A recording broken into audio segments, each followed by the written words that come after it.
আসসালামু আলাইকুম। এখন আমি টলারেন্স আলোচনা করব, অনেক ছোট একটি টপিক। তো আমি প্রথমে রিটার্ন এবং লেন্স একই ভিডিওতে আলোচনা করব। তো প্রথমে ডিউ কোশ্চেন আছে, টলারেন্স কাকে বলে, ঠিক আছে। তো টলারেন্স কাকে বলে? টলারেন্স হচ্ছে আমাদের যে ইমিউনোকম্পিটেন্ট সেল, ওইটা আমাদের সেলফ অ্যান্টিজেনের এগেনস্টে রিয়াক্ট করবে না, এটাই টলারেন্স। ডেফিনেশনটা কি দেখে নি। Tolerance is the mechanism by which immunocompetent cell remain unresponsive to potential self antigen. তো টলারেন্সের টলারেন্স হচ্ছে টু টাইপস, একটা হচ্ছে সেন্ট্রাল টলারেন্স আর একটা হচ্ছে পেরিফেরাল টলারেন্স, ঠিক আছে। তো সেন্ট্রাল টলারেন্স কোথায় হয়, পেরিফেরাল টলারেন্স কোথায় হয়? সেন্ট্রাল টলারেন্স আমাদের থাইমাসে হয়, আর পেরিফেরাল টলারেন্স হচ্ছে রাদার দেন থাইমাস, ঠিক আছে। তো এই সেন্ট্রাল টলারেন্সটা ইউজুয়ালি যখন মানে থাইমাস তো আমরা জানি যে ফিটাসদের থাকে, মানে বাচ্চা অবস্থায় থাকে, আস্তে আস্তে পিউবার্টির সময় এটা ইউজুয়ালি থাকে না, তাই না। তো এটা ইউজুয়ালি ফিটাল থাইমাসে সেন্ট্রাল টলারেন্স ইউজুয়ালি হয়ে থাকে, মানে থাইমাসে হয়ে থাকে, ঠিক আছে, মেনলি। আর পেরিফেরাল টলারেন্স হচ্ছে থাইমাসের বাইরে ইউজুয়ালি হয়ে থাকে। এবার সে হচ্ছে মেকানিজম অফ টলারেন্স, ঠিক আছে। তো টলারেন্সের মেকানিজম ইউজুয়ালি দুই ভাবে হতে পারে, একটা হচ্ছে ক্লোনাল ডিলেশন, আর একটা হচ্ছে ক্লোনাল এনার্জি বা এনার্জি যেটাকে বলে, ঠিক আছে। তো কোনাল ডিলেশনটা কোথায় হয়? কোনাল ডিলেশনটা আমাদের থাইমাসে ইউজুয়ালি হয়ে থাকে, ঠিক আছে। থাইমাসে হয় মেনলি ফিটাল থাইমাসে কোনাল ডিলেশন হয়ে থাকে। তো এই থাইমাসে ইউজুয়ালি টি সেলের ক্ষেত্রে কোনাল ডিলেশনটা মেনলি হয়। টি সেল আমাদের থাইমাসে যায়, থাইমাসে গিয়ে usually self and non self distinct করতে পারে কোনাল ডিলেশনের মাধ্যমে। তো ইউজুয়ালি আমাদের থাইমাসে যে টি লিম্ফোসাইটটা, এটা হচ্ছে আমাদের self and non self distinct করে থাইমাসে, এটা হচ্ছে কোনাল ডিলেশন। এবার সে কোনাল এনার্জি আমাদের T lymphocyte B lymphocyte both ক্ষেত্রে হতে পারে, আমরা জানি। এনার্জি মানে এনার্জি শব্দটা মানে হচ্ছে আনরিসপন্সিভনেস থাকবে, ঠিক আছে। তো বি সেলের ক্ষেত্রে ক্লোনাল এনার্জি কখন হয়? বি সেলের যে সারফেসে ইমিউনোগ্লোবুলিন থাকে, ঠিক আছে, ওই ইমিউনোগ্লোবুলিনগুলো যদি ঠিক মতো এক্সপ্রেস না হয় তাহলে বি সেলের এনার্জি হতে পারে, ঠিক আছে। তার মানে failure of express of surface immunoglobulin. এছাড়াও আমরা জানি বি সেল টি সেল সবার জন্য একটা কো স্টিমুলেটরি সিগন্যাল থাকে, ঠিক আছে। এই কো স্টিমুলেটরি সিগন্যালটা যদি এই বি সেল বা টি সেল কারোর জন্যই না আসে, তাহলে B cell T cell both usually clonal anergy তৈরি করে, মানে failure to transmit appropriate signal, ঠিক আছে। এরপরে আরেকটা হচ্ছে বি সেলটা ক্লোনাল এনার্জি তখন ডেভেলপ করতে পারে যখন এই বি সেলটা টি সেল দ্বারা অ্যাক্টিভেটেড হয় না, ঠিক আছে। যেমন টি হেল্পার সেল যদি ঠিকমতো অ্যাক্টিভেটেড না হয়, বা টি হেল্পার সেল যদি কো স্টিমুলেশন ফ্যাক্টরটা না পায়, তাইলে টি হেল্পার সেল তো বি সেলকেও স্টিমুলেট করতেছে না। তো এই ক্ষেত্রে বি সেল টি সেল সবারই এনার্জি হয়ে যাচ্ছে। তো পয়েন্টটা হচ্ছে failure to become activated due to T helper cell absence or anergy, মানে টি হেল্পারসের এনার্জি হচ্ছে, এই জন্য বি সেলটাও ইউজুয়ালি এনার্জিতে চলে যাচ্ছে, ঠিক আছে। বি সেল এনার্জি মানে টি সেলটাও এনার্জিতে চলে যাচ্ছে। তো এটাই বুঝাইছে। এবার সে হাউ টলারেন্স ইজ মেনটেন্ড। তো টলারেন্স মেনটেন হয় both B lymphocyte and T lymphocyte দ্বারা, ঠিক আছে। তো আমি একটা কথা আবার বলি, সেটা হচ্ছে আমরা পেরিফেরিতে দেখলাম যে টলারেন্স হচ্ছে মানে মেনলি হচ্ছে টলারেন্সটা ডেভেলপ হচ্ছে ক্লোনাল এনার্জির মাধ্যমে, তাই না। তো ক্লোনাল এনার্জি জিনিসটা usually T cell B cell সব ক্ষেত্রে কিন্তু হয়ে থাকে। আমি যে এটা পড়তেছি গাইড থেকে, গাইডে কিন্তু বি সেল টি সেল উল্লেখ করে নাই, আমি এখানে বলার সময় বি সেল এবং টি সেল উল্লেখ করে সুন্দরভাবে বুঝিয়ে বললাম, ঠিক আছে। এবার সে what is self and non self antigen. Next question ডিউতে আসে নাই। তো সেলফ অ্যান্টিজেন কাকে বলে আমরা জানি, তাই না। সেলফ অ্যান্টিজেন যেটা আমাদের বডির অ্যান্টিজেন সেটা সেলফ, আর নন সেলফ হচ্ছে যেটা আমাদের বডির অ্যান্টিজেন না সেটা নন সেলফ। তো এখানে একটা সুন্দর ডেফিনেশন আছে, সেটা বলছে সেলফ অ্যান্টিজেন সেগুলোই যেগুলো ইউজুয়ালি আমাদের এমব্রায়োনিক লাইফ থেকেই আমাদের বডিতে প্রেজেন্ট থাকে, ঠিক আছে, এবং এগুলো কোনো ইমিউন রেসপন্সকে স্টিমুলেট করে না। তো ডেফিনেশনটা দেখে নিই। Antigens that are present in embryonic life and do not stimulates an immunologic response। তো এবার আসি নন সেলফ, ঠিক আছে। নন সেলফ আমি আগে বলি নন সেলফ অ্যান্টিজেনটা কি। সেটা হচ্ছে আমাদের থাইমাস, তাই না? এই থাইমাসে যখন টি সেল ম্যাচুরেশন হয় বা আমাদের বোন ম্যারোতে বি সেল ম্যাচুরেশন হয়, তখন যেই সব অ্যান্টিজেনগুলা এই থাইমাসে থাকে না, সেই সব অ্যান্টিজেনগুলোকে ইউজুয়ালি নন সেলফ ধরা হয়ে থাকে। ঠিক আছে, তো ডেফিনেশনটা দেখে নিই। কারণ আগে বলি, কারণ এই অ্যান্টিজেন তো আমাদের থাইমাসে থাকতেছে না, তাই না? তো আমাদের টি সেল ম্যাচুরেশন যখন হচ্ছে তখন এই অ্যান্টিজেনকে চিনতেছে না, তার মানে পরে যখন এটা পেরিফেরালতে যাচ্ছে তখন আমাদের বাইরে থেকে যদি অ্যান্টিজেনটা ঢুকতেছে তখনই তো ওটা নন সেলফ, তাই না? তো থাইমাসটা আমাদের সেলফ নন সেলফ তো এইভাবেই চিনাই। তো ডেফিনেশনটা দেখে নিই। These are foreign antigen that are not present during process of maturation of immunocompetent cell and usually elicit immune response. এগুলো ইউজুয়ালি ইমিউন রেসপন্স তৈরি করে থাকে। এবার আমি লেন্সে চলে আসি। তো প্রথম হচ্ছে টলারেন্স। ঠিক আছে, আমাদের যে টলারেন্স, এই টলারেন্সটা ইউজুয়ালি আমাদের অ্যাডাপটিভ ইমিউনিটির একটি অংশ। এটা হচ্ছে অ্যাডাপটিভ ইমিউনিটির উপরে মেনলি ডিপেন্ড করে আমাদের টলারেন্সটা। ঠিক আছে, তো এই টলারেন্স হচ্ছে আমাদের কোনো টলারেন্সও হতে পারে বা ওটা আমাদের সেন্সিটাইজডও হতে পারে। তো টলারেন্স বা সেন্সিটাইজেশন এটা আসলে ডিপেন্ড করে কিছু ফ্যাক্টরের উপরে, যেমন হচ্ছে আমাদের ইমিউন সিস্টেমের ম্যাচুরিটি। ঠিক আছে, ম্যাচুরেশন অফ ইমিউন সিস্টেমের উপরেও ডিপেন্ড করে। তো আমাদের এই ইমিউন সিস্টেমের ম্যাচুরেশন বা ডেভেলপমেন্টের সময় যেই অ্যান্টিজেনগুলো আমাদের শরীরে থাকে ওই অ্যান্টিজেনকে সেলফ হিসেবে ধরা হয়, আর যে অ্যান্টিজেনগুলো এই ম্যাচুরেশনের সময় থাকে না ওইগুলোকে নন সেলফ অ্যান্টিজেন হিসেবে বা ফরেন অ্যান্টিজেন হিসেবে ধরা হয়। এবার সে স্ট্রাকচার, যেই সব অ্যান্টিজেনের অ্যামিনো অ্যাসিড অনেক কম থাকে ওইগুলো ইউজুয়ালি সেলফ হিসেবে ধরা হয়ে থাকে, আর যেই সব স্ট্রাকচারের অ্যামিনো অ্যাসিড সিকোয়েন্স অনেক বেশি থাকে ওদেরকে নন সেলফ ধরা হয়ে থাকে।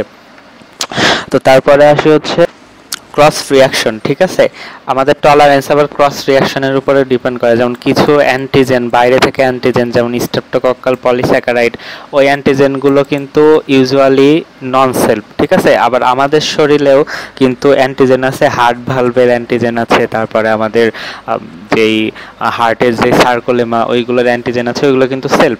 কিন্তু অনেক সময় কি হয়, এই অ্যান্টিজেন যখন আমাদের শরীরে ঢুকে এই অ্যান্টিজেনকে ডিস্ট্রয় করার পরেও, মানে যেটা ফরেন অ্যান্টিজেন মানে স্ট্রেপ্টোকক্কাসের যে পলিস্যাকারাইড ওটাকে ডিস্ট্রয় করার পরেও আমাদের এই বি অ্যান্ড টি লিম্ফোসাইট কি করে, এই ফরেন যে অ্যান্টিজেনগুলো থাকে আমাদের হার্টে ওইগুলোকে চিনতে পারে না, ওইগুলোর সাথে ক্রস রিঅ্যাক্ট করে ওইগুলোকে ডিস্ট্রয় করে দেয়। এইগুলো অটো ইমিউনিটি ডেভেলপ হয় ওই জন্যে আর কি।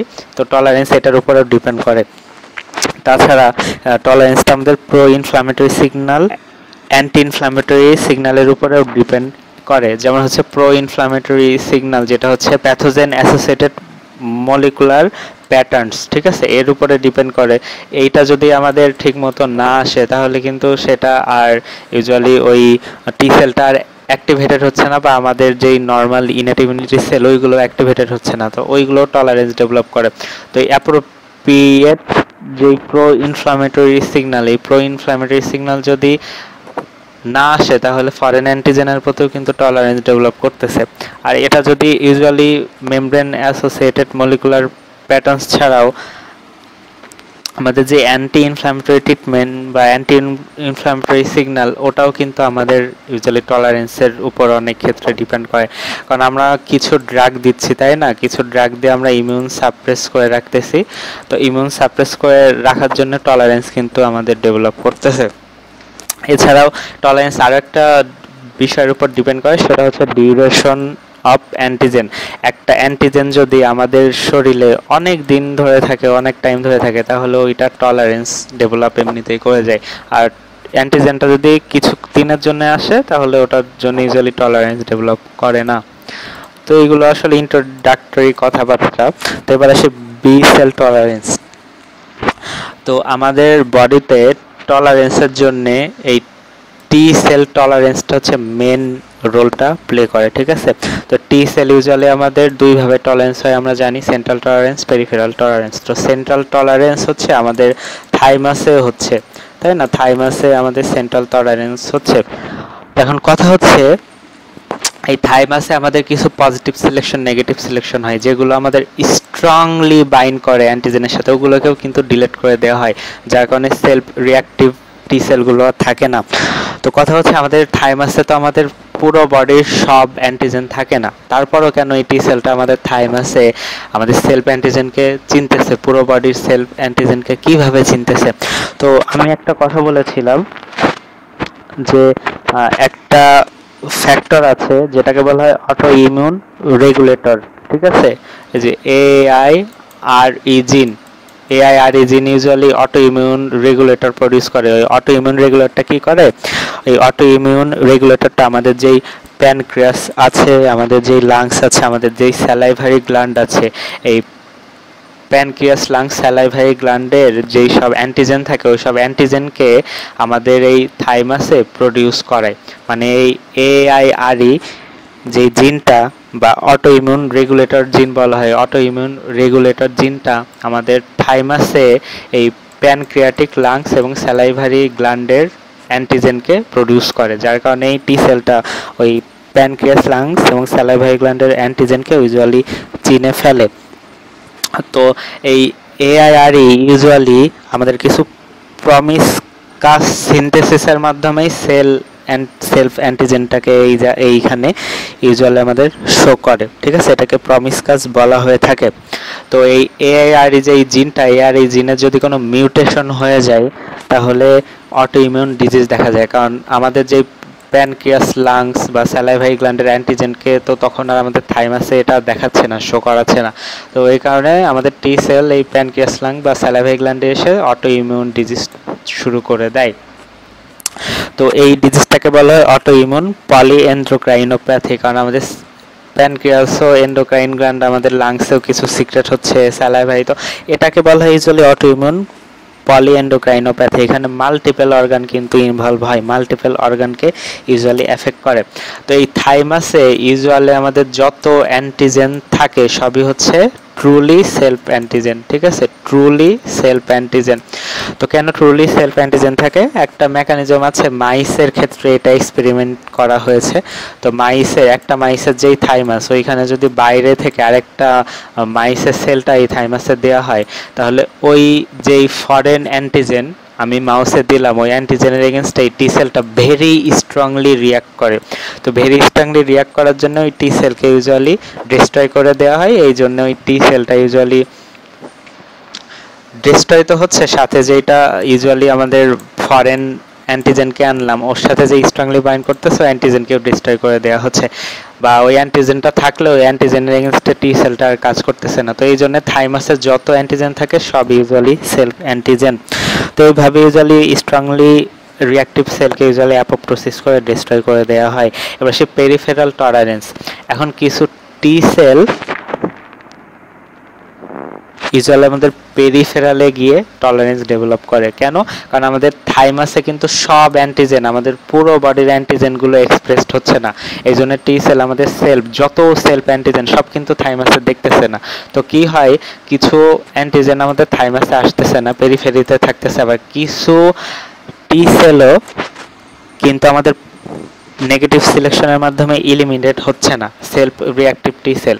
তো যেই সেলফ রিঅ্যাক্টিভ টি সেলগুলো নেগেটিভ সিলেকশনের মাধ্যমে ইলিমিনেট হচ্ছে না ওগুলো থাইমাস থেকে সার্কুলেশনের মাধ্যমে পেরিফেরিতে চলে আসতেছে। তো পেরিফেরিতে আমাদের কিছু অ্যান্টিজেন থাকতেছে যেগুলো থাইমাসে যাচ্ছে না, আবার থাইমাস থেকে কিছু টি সেল যেগুলো নেগেটিভ সিলেকশনের মাধ্যমে ডিলেট হচ্ছে না এবং অথচ ওগুলো সেলফ রিঅ্যাক্টিভ, সেগুলোও কিন্তু আমাদের পেরিফেরিতে চলে আসতেছে। তো এটা হচ্ছে আমাদের টি লিম্ফোসাইট যেটা পেরিফেরিতে আসতেছে, এবং এগুলো আমাদের অ্যান্টিজেন যেগুলো আমাদের থাইমাস যাচ্ছে না এর সাথে এগুলো ইউজুয়ালি রিঅ্যাক্ট করে এখানে টলারেন্সটা ইউজুয়ালি ডেভেলপ করে। এছাড়া আমাদের পেরিফেরি টলারেন্স আরও একটা আছে, সেটা হচ্ছে মাইক্রো অর্গানিজম। আমাদের কিছু কমন সেল মাইক্রো অর্গানিজম থাকে আমাদের ইন্টেস্টাইনে, ওগুলোও কিন্তু আমাদের ইউজুয়ালি হার্মলেস, ওগুলো ইউজুয়ালি টলারেন্স থাকে, বাট বিভিন্ন কারণে এগুলো হাইপার সেন্সিটিভ রিয়াকশন বা প্যাথোজেনিসিটি করতে পারে যখন ইমিউন রেসপন্সটা কমে যায়। তো পেরিফেরাল টলারেন্স কিছু মেকানিজমের উপর ডিপেন্ড করে, যেমন হচ্ছে টি সেল এনার্জি আমি আগে আলোচনা করেছি। যদি টি সেল যথাযথ কো-স্টিমুলেশন না পায় তাহলে এই টি সেল এনার্জি ডেভেলপ করে, কারণ কো-স্টিমুলেশনটা ইউজুয়ালি প্যাথোজেন অ্যাসোসিয়েটেড মলিকুলার প্যাটার্নসের মাধ্যমে হয়ে থাকে। তো এই টি সেল যখন আমাদের পেরিফেরিতে আসতেছে, তাই না, পেরিফেরিতে আসার পরে আমাদের যেই থাইমাসে যেই সব অ্যান্টিজেনগুলো ছিল না, আমাদের বডির আলাদা জায়গায় থাকতেছে ওইগুলো কিন্তু সেলফ, ওইগুলোর কোনো পিএএমপি নাই, এই জন্য এইগুলো কো স্টিমুলেটরি সিগন্যাল পাবে না, যার কারণে টি সেলগুলো এনার্জির মাধ্যমেও ইউজুয়ালি ডিলেট হয়ে যাইতে পারে। এছাড়াও এগুলো টি সাপ্রেসর সেলের মাধ্যমে ইউজুয়ালি এনার্জি বা অ্যাপোপ্টোসিসও প্রডিউস করতে পারে। এছাড়া টি সেল নিজে নিজেই টি সাপ্রেসর সেলে কনভার্ট হতে পারে বা ডিফারেন্সিয়েট হতে পারে। তো টি সাপ্রেসর সেলে ইউজুয়ালি ডিফারেন্সিয়েট হয়েও এই টলারেন্সটা পেরিফেরিতে করতে পারে। তো কিভাবে টি রেগুলেটরি সেল টলারেন্স প্রডিউস করে? তো এটা হচ্ছে একটা টি রেগুলেটরি সেল, তাই না? তো এই টি রেগুলেটরি সেল ইউজুয়ালি অনেকগুলো ইন্টারলিউকেন 2 কে নিজেদের মধ্যে নিয়ে নিতে পারে, মানে একদম এগুলো সিঙ্ক করে ফেলে, ঠিক আছে? যত ইন্টারলিউকেন 2 আছে সব ইন্টারলিউকেন 2 কে এরা নিজেদের মধ্যে নিয়ে নেয়। তো টি রেগুলেটরি সেলটা যেহেতু ইন্টারলিউকেন 2 কে নিজেদের মধ্যে নিয়ে নিচ্ছে, তো এই ইন্টারলিউকেন 2টা ইউজুয়ালি আদার টি লিম্ফোসাইটের উপরে কাজ করতে পারে না, এই জন্য টি লিম্ফোসাইট আর প্রলিফারেট হতে পারে না। তো এই টি রেগুলেটরি সেলটার ইন্টারলিউকেন 2 এর প্রতি হাইলি অ্যাফিনিটি থাকার কারণে এই ইন্টারলিউকেন 2টা টি রেগুলেটরি সেলের মধ্যেই চলে আসে, যার কারণে ইন্টারলিউকেন 2টা আদার্স টি হেল্পার সেলকে স্টিমুলেট করতে পারে না, তার গ্রোথ হয় না, প্রলিফারেটও হয় না। এছাড়াও টি রেগুলেটরি সেলে CTLA4 যে সাবস্টেন্স CTLA4 এটা অনেক বেশি থাকে। তো CTLA4 আমরা জানি হচ্ছে সাইটোটক্সিক টি লিম্ফোসাইট অ্যান্টিজেন 4, লিম্ফোসাইটিক অ্যান্টিজেন 4। তো এই CTLA4টা অনেক বেশি থাকে। সো CTLA4টা ইউজুয়ালি যে কো স্টিমুলেটরি সিগন্যাল ওটাকে ইনহিবিট করে আমরা জানি, যার কারণে টি সেলটা ইউজুয়ালি আর অ্যাক্টিভেটেড হতে পারে না। এছাড়াও এই টি সেল রেগুলেটরি জিন আরও, মানে টি সেল রেগুলেটরি সেলটা আরও দুইটা কাজ করে থাকে, দুইটা ফ্যাক্টর রিলিজ করে, একটা হচ্ছে ইন্টারলিউকেন 10 রিলিজ করে, আর একটা হচ্ছে ট্রান্সফার্মিং গ্রোথ ফ্যাক্টর বিটা। এখানে কিন্তু টিউমার গ্রোথ ফ্যাক্টর বা টিস্যু গ্রোথ ফ্যাক্টর না, ট্রান্সফার্মিং গ্রোথ ফ্যাক্টর বিটা। তো এই ইন্টারলিউকেন 10 এবং ট্রান্সফার্মিং growth factor beta usually immuno suppress করে দিতে পারে, ঠিক আছে? এইভাবে ইউজুয়ালি পেরিফেরাল টলারেন্স হয়ে থাকে। তো এটা হচ্ছে টি সেল টলারেন্স গেলে, এবার আসে বি সেল টলারেন্স। আমাদের বি সেলেও কিন্তু টলারেন্স হয়ে থাকে। তো বি সেলটা ইউজুয়ালি আমাদের টলারেন্সটা বোন ম্যারোতে ডেভেলপ করে। তো এই বি সেলের টলারেন্সটা ইউজুয়ালি আমাদের লেস কমপ্লিট। কারণ লেস কমপ্লিট কেন কি? কারণ আমাদের যত অটো ইমিউন ডিজিজ আছে সব অটো ইমিউন ডিজিজ কিন্তু অটো অ্যান্টিবডির জন্য হয়ে থাকে। তো অটো অ্যান্টিবডি এই বি সেল থেকে আসে। তো এই বি সেলের টলারেন্সটা ইউজুয়ালি লেস কমপ্লিট। তারপরেও বি সেল যদি আমাদের বোন ম্যারোতে সেলফ অ্যান্টিজেনের সাথে বাইন্ড করে, তাহলে এদেরকে কিছু রিসেপ্টর এডিটিং করে দেওয়া হয়। তো এই রিসেপ্টর এডিটিংয়ের মাধ্যমে এই প্রসেসটা এরা স্কেপ করে থাকে। তো ইউজুয়ালি 25 থেকে 50% বি সেলই রিসেপ্টর এডিটিংয়ের মাধ্যমে যায়। বাট টি সেল, এই যে এই টি সেলের কিন্তু কখনো রিসেপ্টর এডিটিং হয় না। তো ইটস অল অ্যাবাউট টলারেন্স।